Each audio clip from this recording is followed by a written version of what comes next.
જય ગુરુદેવ સર્વને.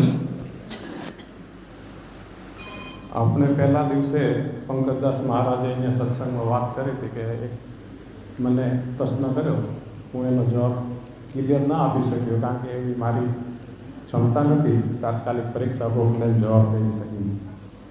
શાસ્ત્રોનો અનુભવ નથી એટલે એ નહીં બન્યું હોય કદાચ. પણ એ પ્રશ્ન જે સત્સંગ કે પંથ વિશેની જે વાત કરી હતી એ કદાચ મારી સમજ પ્રમાણે સાહેબ મીરાબાઈને સંત રોહિદાસે જે અંતિમ સત્ય સમજાવ્યું, બ્રહ્મ સત્ય, અને અષ્ટવક્ર ઋષિએ જે જનક રાજાને સત્ય સમજાવ્યું અંતિમ, એ સત્ય તરફ જનારો માર્ગ એટલે મારા હિસાબે સત્યનો માર્ગ સત્પંથ, મારા વિચાર પ્રમાણે એ માર્ગ તરફ આપણે સૌએ જવાનું છે. પણ સત્પંથની ડેફિનેશનમાં શું છે આપણે કે ભાઈ પીરાણા સુધી જ આપણો સત્પંથનો રસ્તો છે અને ત્યાં પૂરો થઈ જાય એવું ઘણાનું છે. મારું હતું એક દિવસ. પણ એ રસ્તે જેમ પહોંચવાનું છે ત્યાં આવા સત્સંગના કે આવા કર્મકાંડના સ્ટેશન આવે ત્યાં આપણે પેટ્રોલ ભરાવાની, બેટરી આપણી ગાડીની બેટરી ચાર્જ કરીને વળી પાછું એ રસ્તે જવાનું જ છે આગળ. આપણે ફક્ત આ સ્ટેશનની અંદર જ ફર્યા રાખી રહ્યા. કર્મકાંડ છે કે આવા સત્સંગમાં આગળના રસ્તે આપણે ચાલી જ નથી શકતા. એટલે મારો એ પ્રશ્ન હતો એક દિવસ. તો આના માટે આવા મુખી બાપાઓના કલમ બાપાઓ છે પણ એ આપણે રસ્તો બતાવતા નથી ક્લિયર. એટલે ગુપ્ત ધર્મ જાળવી રાખે સાહેબો. હવે એના માટે એક વસ્તુ છે કે આપણે યુનિવર્સિટી પ્રેરણાપીઠમાં એક મનસા ધ્યાન કેન્દ્ર ચાલુ કર્યું છે. બહુ સરસ છે. આવું તો ખરેખર જરૂર જ હતી, નહીં તો આપણે બીજે ક્યાંય જતા.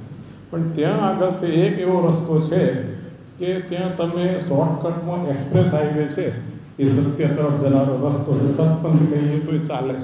તો એમાં ઓછો સ્ટેશન આવશે અને તમારી એ અંતિમ સ્ટેશને તમે જલ્દી પહોંચશો. સત્પંથનો રસ્તાનું એક અંતિમ સ્ટેશન છે, ત્યાં આપણે બધાએ પહોંચવાનું છે. પણ આપણે આ સ્ટેશનમાં જ ફર્યા રાખી રહ્યા એટલે ત્યાં જવાતું નથી.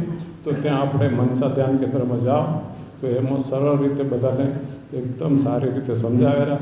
ખેતરમાં આપણે ભેજ હોય તો ખેડીને કેવું તૈયાર કરીએ મસ્ત, અને પછી જો બીજ વાવે તો એ ઉગે. પણ કોરામાં બીજ પડે તો ઉગતા નથી બધા. એટલે એ આપણે એક કોલેજ છે, ત્યાં કંઈ જઈએ તો શોર્ટકટમાં સમજાવે ને એ રસ્તો આપણે કદાચ ચડાવી દઈએ અને બધાની ક્ષમતા હોય કોઈક જલ્દી પહોંચી જાય, કોઈ વાર લાગે. પણ એ રસ્તે તે ચાલવાની આપણે ખ્યાલ આવે.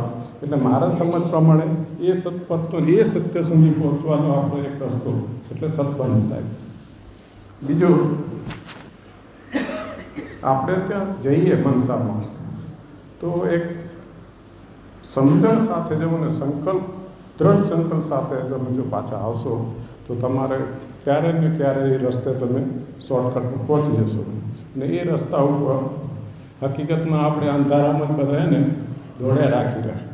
આગળ તો વધતા જ નથી. કર્મકાંડને આવા સત્સંગ સુધીમાં જ આપણો ધર્મ પૂરો થઈ જાય એટલે આગળ તો વધતા નથી. હવે આગળ જવું હોય આપણે તો એક મનસા ધ્યાન કેન્દ્રમાં થોડોક જો લાઇટ થઈ જાય એ રસ્તા ઉપર તો નજીક જ છે, બહુ નજીક છે.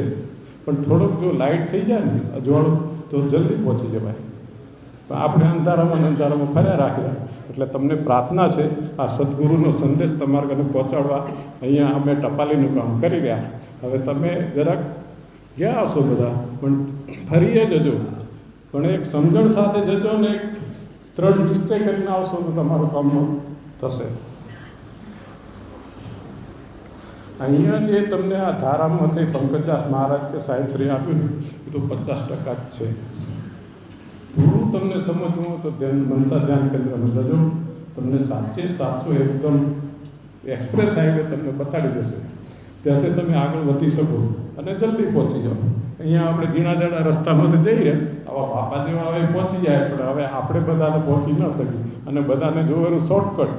હવે શોર્ટકટ નહીં મળે તો બીજે ક્યાંક આપણે ગોતવા જઈએ. એટલે તમે જજો. 100% સોનું છે અને એકદમ તેનો વાઇબ્રેશન ખરેખર ને એક અનુભવ કરજો, બહુ સરસ છે. હવે મને આ કિરાણાનો અમારી ઈચ્છા હતી પણ શું ખબર કે આ ઘરગથ્થામાં ટેકનોલોજી ડૂબકી મારવાનું હશે લખેલું એટલે કે આ ગંગાનો મને લાભ મળ્યો.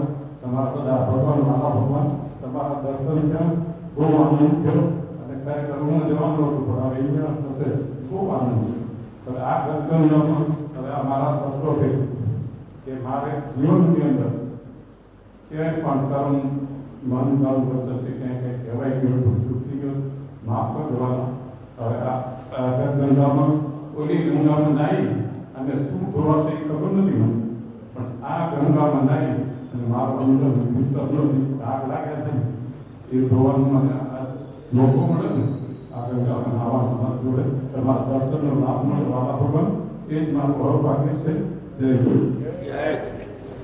ખૂબ ખૂબ ધન્યવાદ. સરસ મજાના પ્રતિભાવ આપણને મળે. તો એ જ ક્રમમાં સાચા અર્થમાં 11મું જ્યારે આપણું સાર્થક થશે કે આપણા જીવનમાં અહીંયાથી કંઈક નવી વસ્તુ આપણે આપણા જીવનમાં જઈ જઈએ અને ચોક્કસ જીવનમાં પરિવર્તન થાય તો જ આ 11મું આપણું સફળ થશે. ધન્યવાદ. ધન્યવાદ. હજુ પણ બીજા આપણા હરિભક્તોને નમ્ર વિનંતી કે અહીંયા તમે તમારા પણ પ્રતિભાવો રજૂ કરી શકો છો. આપણી પાસે જેટલો ટાઈમ છે ત્યાં એ જવાબી આપણે સહયોગથી આવી